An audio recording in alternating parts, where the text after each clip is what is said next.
ايه ده بقى؟ انا عايزه افهم ايه ده؟ يعني الابيض زي ما هو، وانا مش شايفه اي جديد اصلا في شعرها. المفروض ان احنا جايين عند هدى نجم، يعني جايين عند التوب، شعرها يبقى بالمنظر ده؟ انا خلصت. طب ماشي اتفضلي، بس مش كده يعني. انت المره اللي فاتت قلتي على شعرك، المره دي بتتكلمي يعني انت لغايه دلوقتي لسه مش واثقه فيا؟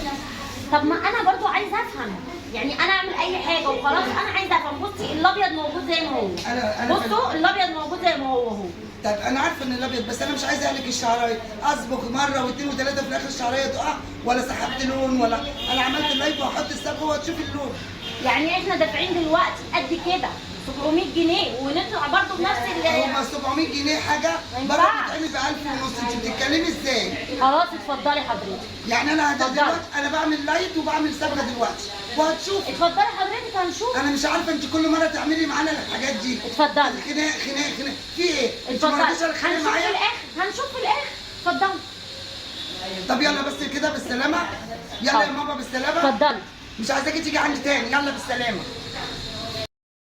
يعني معقول؟ معقول؟ لا بجد؟ لا يعني اه هو احنا كده جينا عند هدى ناجي خلاص. حلو.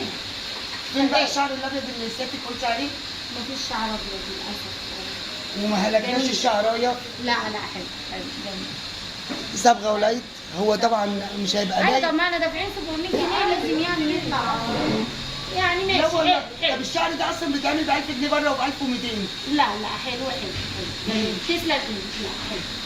طب يلا بالسلامه بقى عشان انا خلاص جبت اخري والواحد صايم ومش قادر. خلاص ماشي. يلا مع كل الف سنه سلامه. وانت طيبه. وانت طيبه. بس